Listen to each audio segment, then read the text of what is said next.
Whose beautiful car is this? The gleam of silver had hit me first. I'd come outside to check the mail, having avoided everyone for 3 days since Kendra's nursing home threat, but stopped mid-step on the front walkway. An Audi Q$text $5 sat in the driveway, pristine, unmarked dealer tag still attached. $50,000. The number floated through my mind as I circled the vehicle. 40 years in construction meant I knew cars. 40 years of sacrifice meant I knew the value of $50,000. The front door opened before I finished the question. Kendra emerged first, Corbin right behind her, both wearing matching expressions, the look of a child expecting praise for an A grade. Ours. Corbin's chest swelled. Audi Q$text $5. $50,000. Fully loaded, every option. The mail slipped from my fingers, scattering across the concrete. I bent to gather the envelopes, my knees protesting, while calculating the mortgage in my head. 18 months. This car represented 18 months of mortgage payments. Wouldn't it have been smarter to put that toward the mortgage? I asked, the words leaving my mouth gently, a suggestion from a concerned father. Kendra's expression shifted faster than a Nebraska weather front. The pride vanished, replaced by the cold authority I'd learned to recognize. It's not ours, Dad, Kendra said, her voice sharp. It's a gift for my father-in-law. Happy Father's Day. My brain struggled to process the words. My $50,000 that she needed for the mortgage was now a luxury SUV for Corbin's father. You bought $50,000 for someone else when we're obligated to pay the mortgage by Sunday, yes, she finished for me, her eyes hardening. Corbin's father deserves it. He raised a man who can provide for his family. It's a statement. And what am I? The question was barely a whisper. The man who bought you this house? You were paying your way, Dad, she said dismissively. This is different. This is appreciation. I looked from the glittering silver car to the woman who used to call me her hero. I bent and picked up the last envelope, my hands trembling. Kendra, I began, my voice thick with emotion. This Sunday is Father's Day. Would you just get me a small gift? Something simple. Maybe a new pair of reading glasses. The pair on my face were taped together at the bridge. I needed a sign that she saw me as a father, not just a funding source. The silence was absolute. Corbin looked down at his shoes. Kendra stared at me, her face utterly cold. No, she said. I have real obligations. Just make sure the money for the mortgage is in the account by Sunday. We have a party to get to. The single, cold word, no, destroyed years of sacrifice in an instant. It wasn't about the glasses. It was about the annihilation of my value. I was a commodity, less worthy of $20 glasses than Corbin's father was of $50,000 car. I stood up, the mortgage payments, the $180,000 down payment, the 43 years of being her father. All of it seemed to dissolve into meaningless dust. I understand, I said, my voice empty. I walked past the Audi, past them and into the house. I went straight to my room, the sanctuary that had become my prison. The house was quiet as I gathered the few things I needed. My wallet, my phone, the framed photo of Martha. I carefully placed the $180,000 down payment receipt into my wallet. I sat at my small desk and wrote a note on a plain sheet of paper. Kendra and Corbin. I know the mortgage is due Monday. Don't worry, the funds are available. However, I have decided not to make the payment for you. I sold the house 40 years of memories for $180,000 so you could have a place to live. You called it paying my way. I gave you everything I had so you wouldn't have to rattle around alone. You responded by calling me a burden and threatening me with a nursing home. I asked for a small sign of love on Father's Day, and you gave $50,000 to another man and a cold no to me. Since I am no longer your father, but merely a source of funds, I am leaving. I am withdrawing my $180,000 of equity from this transaction. You will need to find another way to pay the mortgage. The value of a father is not $0. Good luck. Harland. I set the note on my pillow, carefully propped against Martha's framed picture, and walked out of the guest room. I moved through the house silently, picking up my Civil War book from the chair, pausing only to smooth the pages. I left the house through the back door and walked toward the street, away from the glittering cruel silver of the Audi Q$text, $5. I spent the night in a cheap motel 50 miles away. The bed was lumpy, the air conditioner rattled, but I felt a peace I hadn't known in months. I slept the sleep of a man who had finally drawn a line. I woke the next morning to the motel phone ringing. I ignored it. It rang again. And again. I finally picked up my cell phone, which I had left on silent. The screen glowed with an alarming number. 87 missed calls. All from Kendra and Corbin. I put the phone back down. I made coffee with the tiny machine and watched the morning news. I ate a stale pastry. The mortgage was due tomorrow, Monday. They'd found the note. The panic had begun. I knew the call would come soon. A desperate, manipulative call that would try to undo my decision. I picked up the phone again, not to answer, but to send a single final text message. To Kendra, I see your missed calls. Do not call or text again.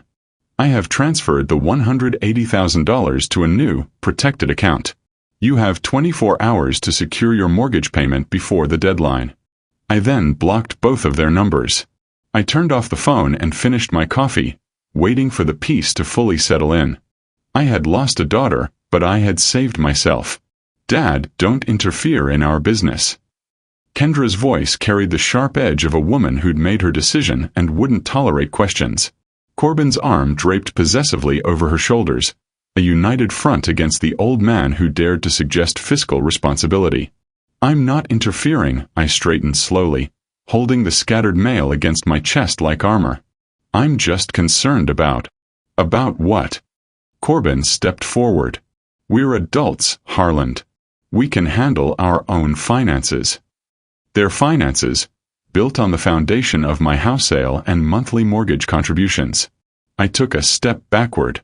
Of course you can, I forced my voice to remain level. It's a beautiful car. We deserve nice things, Kendra said, running her hand along the car side mirror. We work hard. They worked hard, and they chose to spend my sacrifice on German engineering and leather seats. I managed a strained agreement and retreated. Later that evening, at 8:30, I sat at my small desk, bank statements spread before me like evidence in a trial. The numbers kept circling. House sale. Down payment $180,000. 6 months of mortgage payments. $16,800. Total investment. $196,800. My pension was $2,100 a month, forcing me to drain my $700 in savings just to make the $2,800 mortgage payment. I was denying myself basics, mending my winter coat, walking to the pharmacy, while they spent $50,000 on a car. The Audi Q$text, $5 outside, gleaming under the streetlight, was a monument to my exploitation.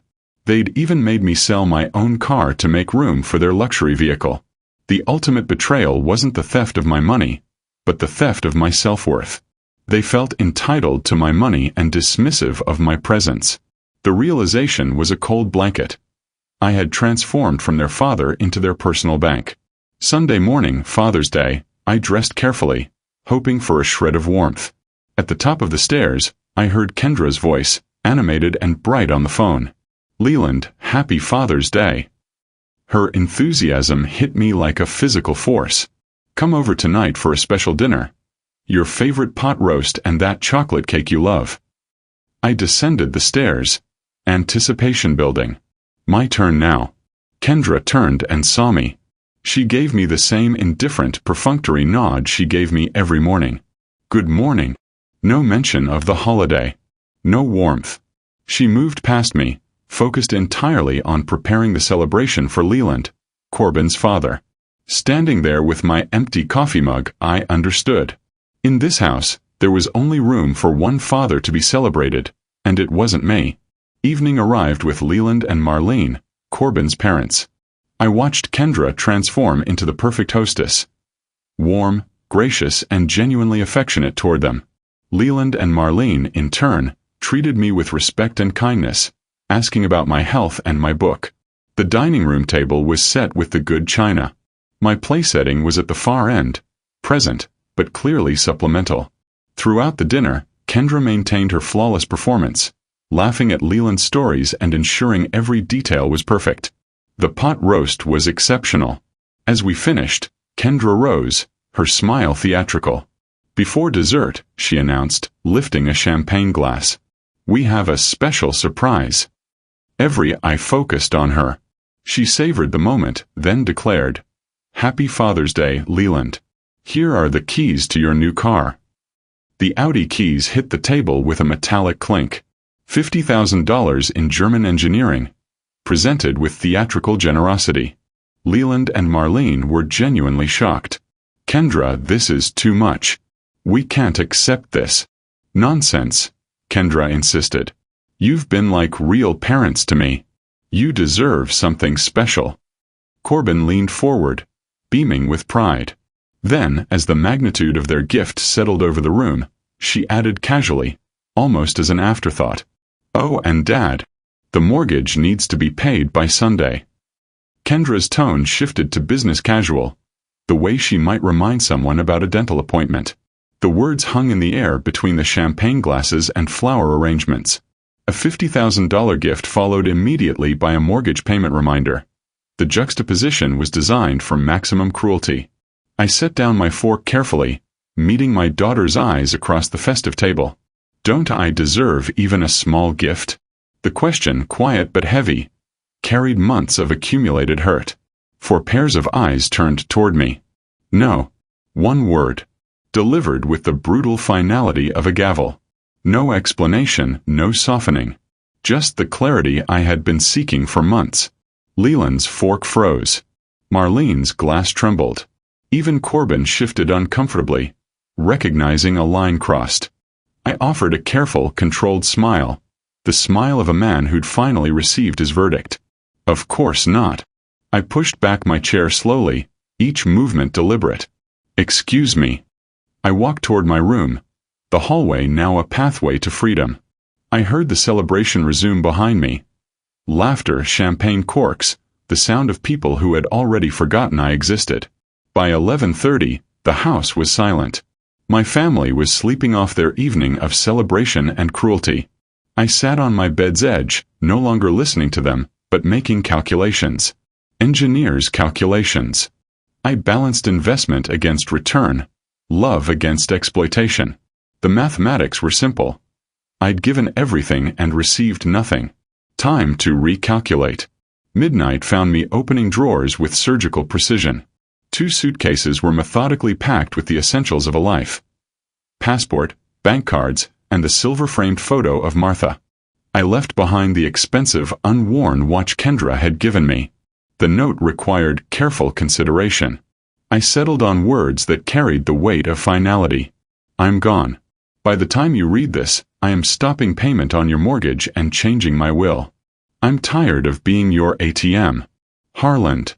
I placed the note on the kitchen table, weighted down with the salt shaker. At 2:30 in the morning, the smartphone taxi app worked efficiently. I carried the suitcases one at a time.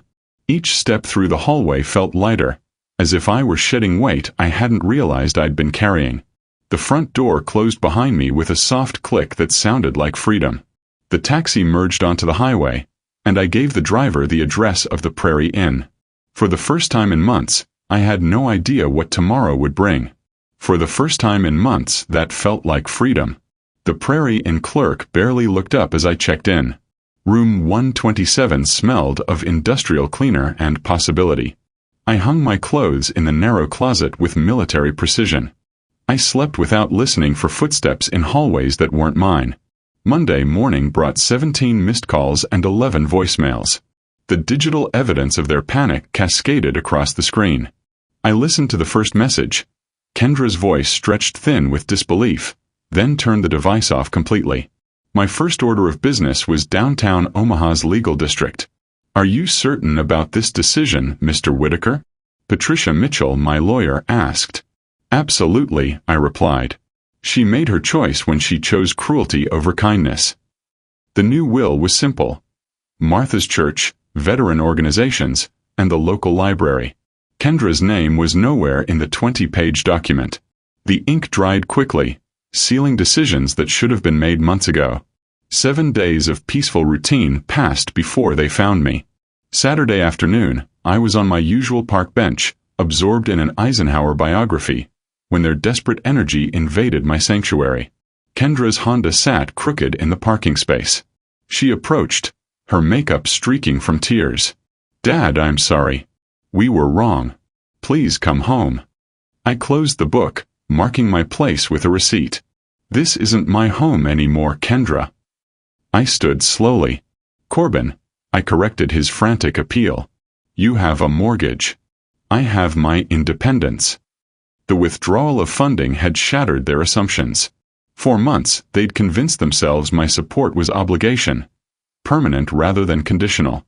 "We'll change," Kendra's voice cracked. I looked at her. I saw panic wearing the mask of remorse, not sorrow for the pain she'd caused. "I'm buying my own house in Bellevue," I said quietly. "I'm finally happy." Corbin's anger erupted. "You selfish old fool. What about our investment? Investments you made with my money while treating me like an unwelcome guest?" I met his gaze. Family doesn't threaten each other with nursing homes. Family doesn't spend $50,000 on cars while demanding mortgage payments from pensioners. I picked up my book. "Don't look for me again." I walked back to my motel room and called the real estate agent. "I'm ready to make that offer on the house in Bellevue." 4 months later, the letter from Patricia Mitchell arrived. "The foreclosure proceedings concluded last month.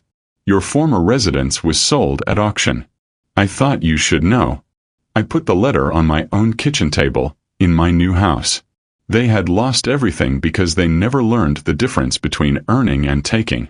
3 missed mortgage payments were enough. The Audi was repossessed first, then the house. According to Patricia, they'd moved to a small apartment, their marriage strained by financial pressures they'd never learned to manage without my subsidy.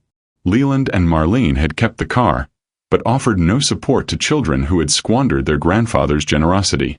I watched a cardinal build its nest in the maple tree I'd planted last month. My garden was thriving. No one demanded explanations for my choices. No one treated my presence like an inconvenience. Finishing my coffee, I rinsed the cup in my own sink and stepped back into my garden. They'd lost everything and I'd finally found peace. The lesson was learned. Sometimes, the most loving thing a father can do is take care of himself. If you like this story, please like this video, subscribe to the channel, and share your impressions of this story in the comments. To listen to the next story, click on the box on the right.